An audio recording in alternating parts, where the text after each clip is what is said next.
Viewers, this is a slide into Islamism, into blinding bigotry that threatens open societies, non-Muslims and even moderate Muslims. Over the last 24 hours, Bangladesh is burnt. The death of a radical Islamist leader who was the poster boy for the so-called revolution that swept through the nation last year has triggered an orgy of violence. Islamized mobs, viewers, who were followers of radical leader Osman Hadi, tore through the streets, burning the homes and workplaces of moderates, supporters of ousted Bangladesh Prime Minister Sheikh Hasina, critics in the media, top newspapers, Indian High Commission. Why India?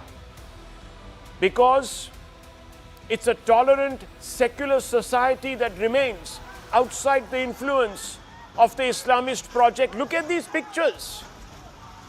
This is a nation, viewers, that some in this country were telling us had overtaken India in the development sweepstakes, in all other financial indices. This is what we were being told. What very few will tell you, viewers, is that this particular nation has been hollowed out by Islamism. Very few people will tell you that it is Pakistan that is working in the shadows to open another front against India on its eastern sector. It has done this by attempting to radicalize the youth. A section of it is now under its spell. Viewers, we have some highly placed sources, and they've been telling us a lot of information. This is a story that has been exclusively reported by Manoj Gupta, and he has been able to piece together the diabolism orchestrated by Pakistan, which is at this moment, viewers, targeting India in Bangladesh. Very few people know that Pakistan established ISI cell at the High Commission in Dhaka. NSA Doval raised the ISI cell in Dhaka issue with its Bangladeshi counterpart in the hope that the Yunus regime would not tolerate on its soil an effort to undermine the democracy of Bangladesh and the pluralism of its neighbor India. But viewers, the Yunus regime is appeasing Pakistan. Yunus, in fact, facilitated ISI-funded terror networks in Bangladesh. Senior ISI officers and Pakistan CJCSC chief General Mirza visited Bangladesh in October. ISI officials met NSI and DGC FI officers in Dhaka. Pakistan and Bangladesh officials agreed on joint intel sharing. Who do you think, viewers, they were spying on? Targeting Hindus is part of ISI's dirty ploy. Pak has been promoting religious extremism via the Jamaat-e-Islami. All of this is going on, viewers, on our eastern borders. The reason Pakistan is keen on Islamization of Pakistan are quite obvious. Viewers, first of all, it helps create a 3.5 front security crisis. The trio could boost terrorism and strain India's eastern security. Pakistan-backed eastern terror diverts Indian forces away from China. BRI may turn Dhaka into a Chinese outpost. Deepening India's isolation, anti-Hindu violence could trigger migration, worsen half-front risk. Islamist hostility may disrupt India's trade and northeast integration. And already you have the Yunus regime who openly talks about a greater Bangladesh, wanting to make incursions into all land, all Indian land east of the Chicken's Neck. These mobs even picked on Hindus. And I'm going to show you some pictures. One was lynched, strung up and burnt at the stake. Deepu Chandra was just a garment shop employee. We can't even show you those pictures because there a Hindu is stripped and he's set alight while he was alive, tied to a tree and then bound to a stake. Members of the terrorized Hindu community in Bangladesh are calling out the hate crime. They say he was lynched and burnt alive by radicals on December 18th when this orgy of violence last night erupted. Deepu's body was tied to a tree, attempt to flare up communal tension in the region by attributing all sorts of communal motives to him. Viewers, as if the Hindu community there is going to risk its head by trying to instigate Muslims or take them on. Viewers, the Hindu community has condemned this killing of Chandra Das in the strictest possible terms, and it wants the Yunus government to do so also and arrest the perpetrators. But of course, there has been no action, viewers, none. What is, of course, most distressing is that here in India, the self-styled All Eyes on Gaza Brigade, you remember that, viewers, is silent. Not one heart bleeds in India for Hindus of Bangladesh or even Indian interests in Bangladesh. There are politicians today who are standing up in Parliament and talking about the prospects of a Gen Z revolt in India. This is what they want, viewers, the Bangladesh model. And just the other day, this same brigade was on the offensive, raging against the insult by Nitish Kumar heaped upon a burqa-clad woman. That's perfectly fine.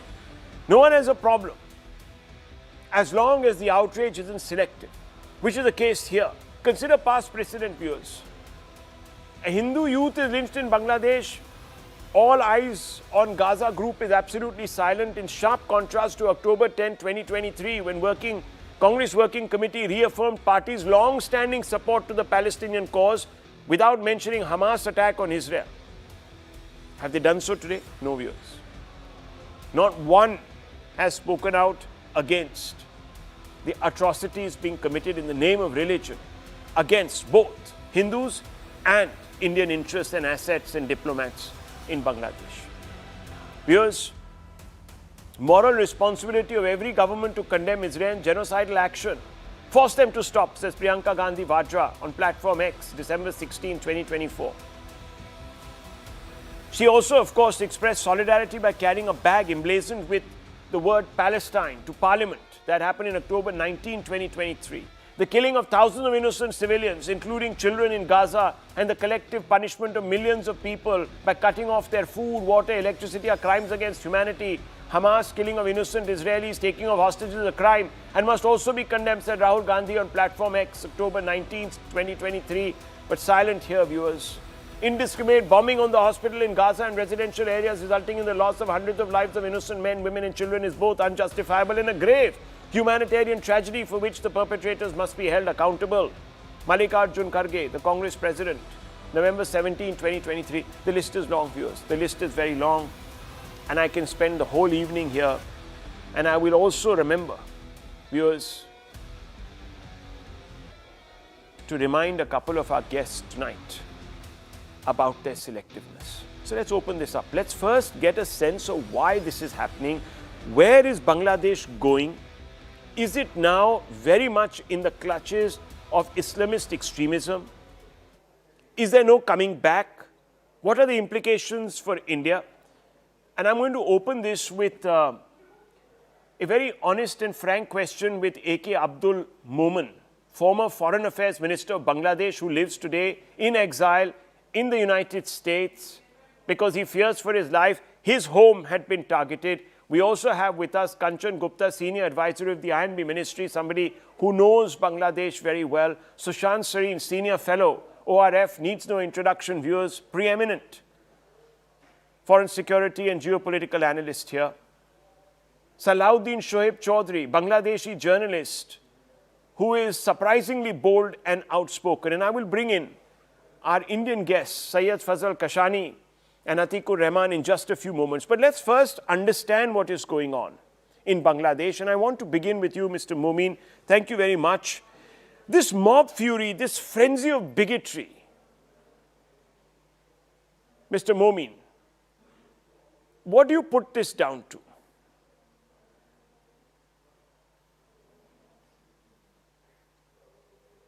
This is very saddening and very disappointing. And I feel this mob culture, which had been promoting for the last 15 months, is leading the country to a dangerous situation. And I'm afraid that they should all, because it will destroy the nation itself and also the peace and stability within the region. The So this genesis. must stop. Mob culture must stop.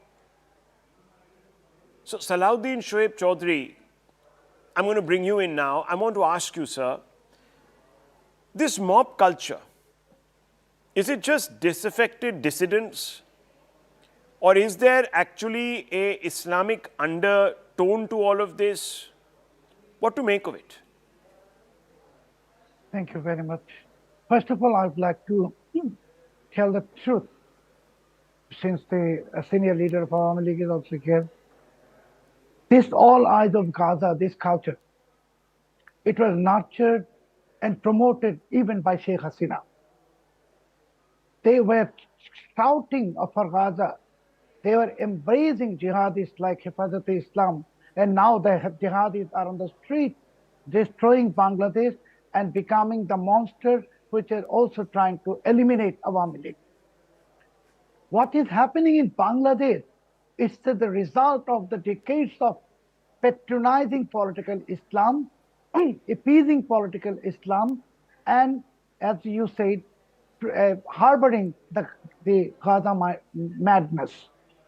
And in today's Bangladesh, what is happening, when I'm talking to you, just 2 hours before, they set fire to Udichi Shilpigoshi's office also. Last night, they burnt down Chayanot. 2 hours ago, they burned down Udichi Shilpigoshi. Yunus is playing the role of the arsonist and firefighter. Because this is a direct attack. What you have mentioned about Tipu Chandradas, the 13-year-old Hindu youth, nowhere is mentioned about his this very brutal incident. No one is talking. Why? Because he is a Hindu, and they are Muslim press. I must tell the truth. And let a Hindu die, or let 1 million Hindus die, no problem. But one Muslim man dies, there are thousands of hundreds of thousands will come to the streets and continue rampage. This is the result of our political leaders promoting and harboring the culture and political Islam. And they are facing, they have created the Frankenstein, and now the Frankenstein is hitting them. But of course, this is an attack on the Bengali identity, because very Bengali identity, the deep value, core value of Bengali identity is secularism. Okay. So now our Bengali identity is under attack, and we don't count on any political leader. They are not going to do anything. They have shown their activities. We will defend our own country. Bangladesh belongs to the 180 million Bengalis. Okay, so let me open this up and get a sort of Delhi view on this. And we have Kanchan Gupta and, of course, Sushant Sareen. Kanchan Gupta, let me ask you this. We've seen now the consequences, and they're playing out very seriously on the streets of Dhaka. There's a backlash against Indian assets there, commissions, high commissions. What is the plan? Have we lost Bangladesh to Pakistan and its Islamist machinations? Is there sort of a point of no return here? Good evening, Rahul. Thank you for having me on your show. A very quick response to the question which you asked. I think the government of India is extremely and fully aware of what's happening, acutely aware of what's happening in Bangladesh as of now. And the build-up to what was witnessed last night, the terrible attacks on Indian missions in Khulna, in other cities, in Chittagong, in, it is Rajshahi, and a day before the High Commission in Dhaka, a huge mob marched on the mission. Now, these are not isolated incidents. The BNP today has issued a very strong statement, and which really sums up what we have been seeing. That all this is sort of orchestrated. It is as per a grand plan, and we know who is the master draftsman of that plan. This build-up, which has been happening, has seen Bangladesh cut off Indian imports. We used to send them a lot of rice. They have stopped buying rice from us. And guess what? They are buying the rice from us. They are buying Indian rice, but via Dubai and paying twice or thrice or four times the money which they were paying earlier. And we have and I need not tell you, I mean, why and whom this kind of extra expenditure is going to help.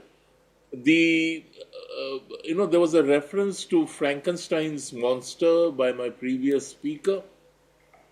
It is what we are witnessing in Bangladesh is indeed a Frankenstein's monster, and this monster has been let loose.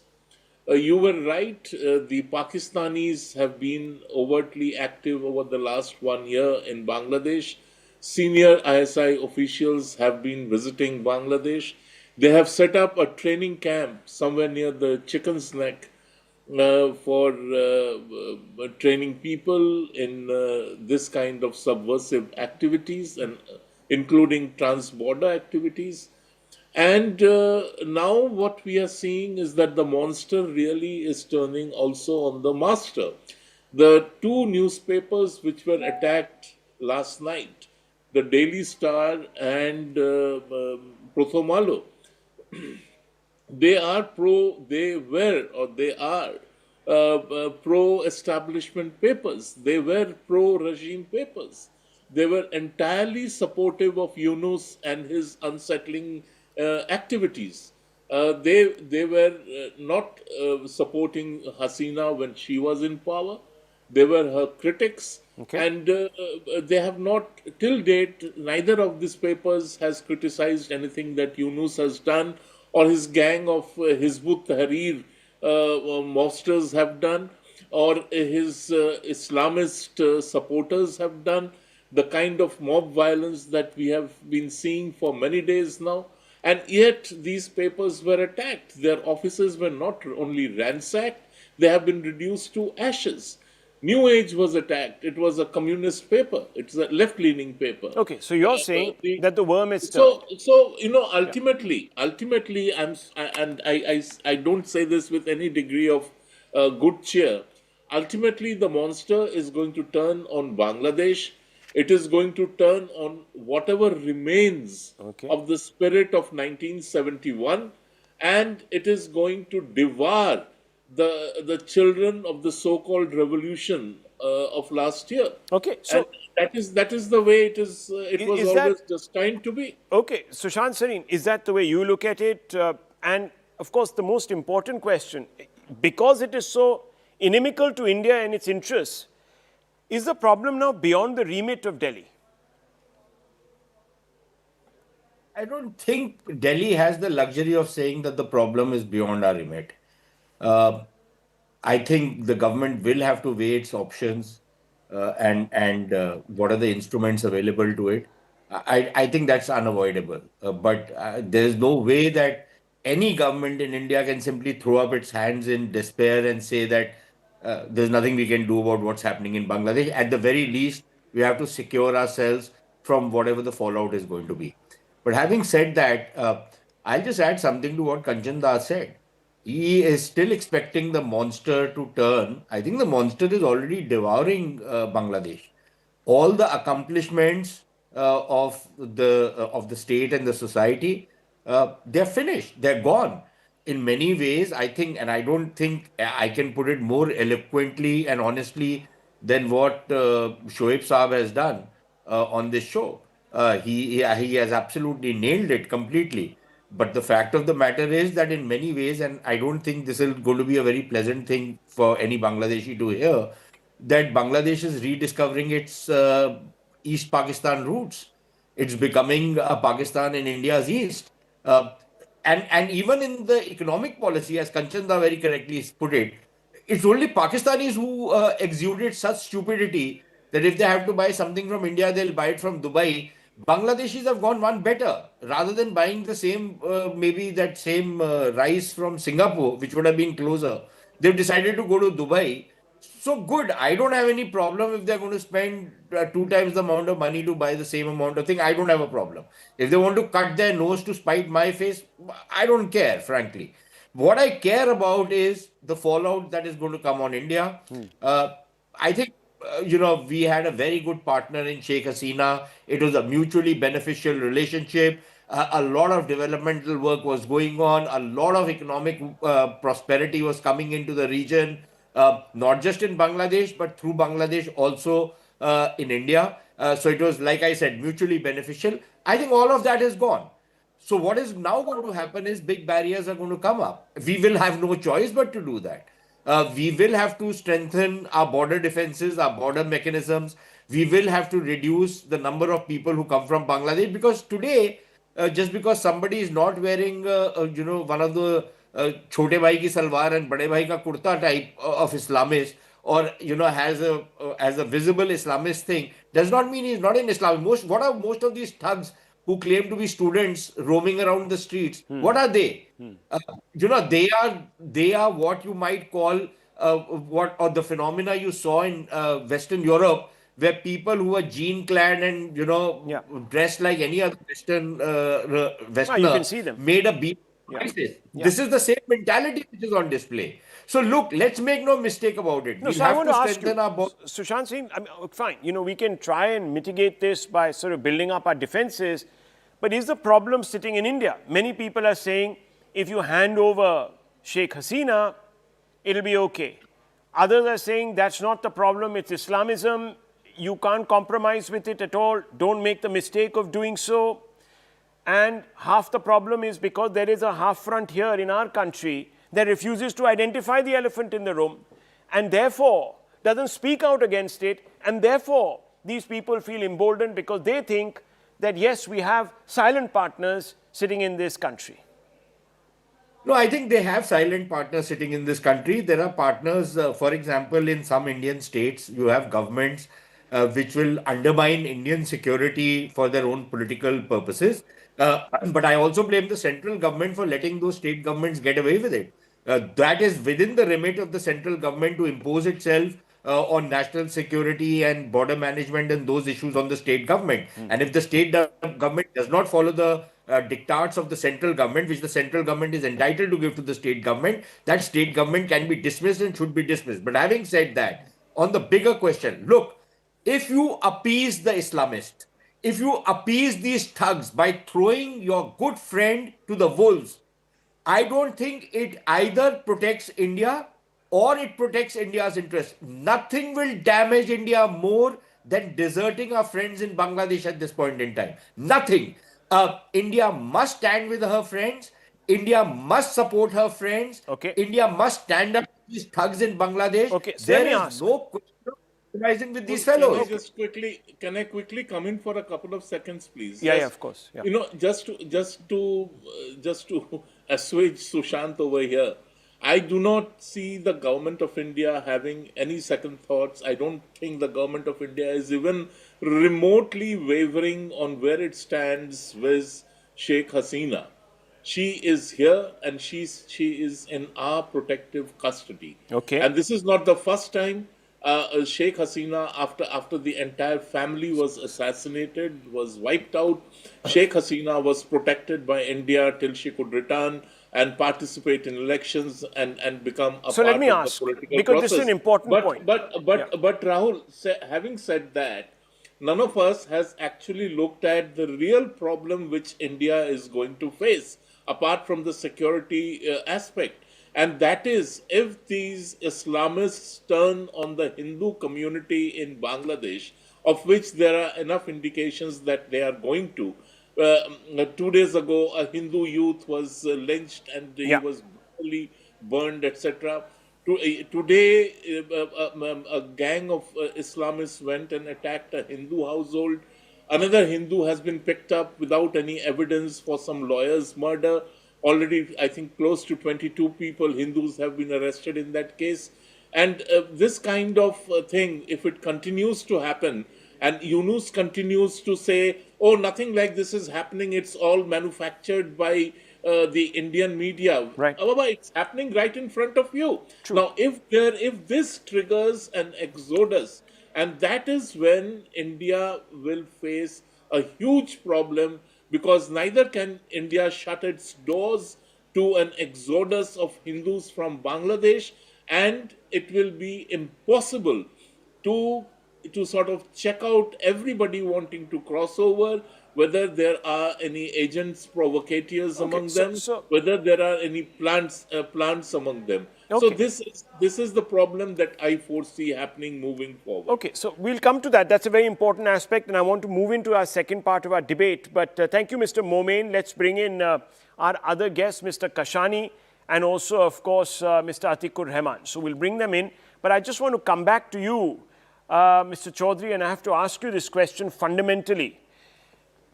Are we in a situation now where even the likes of Sheikh Hasina cannot go back to Bangladesh even if they wanted to?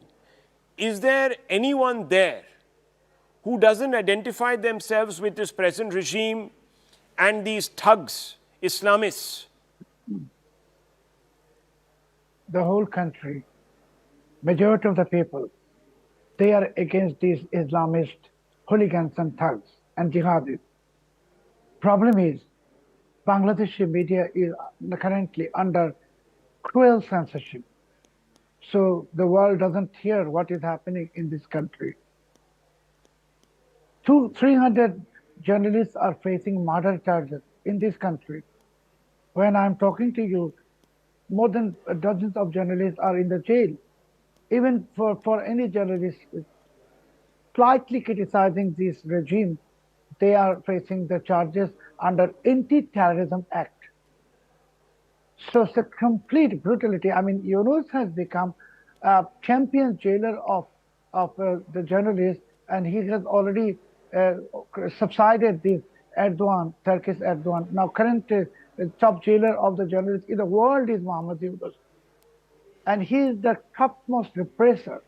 And at the same time, please remember, he is an old in the skin of, in the clothing of sheep. He is a monster. He is an Islamist.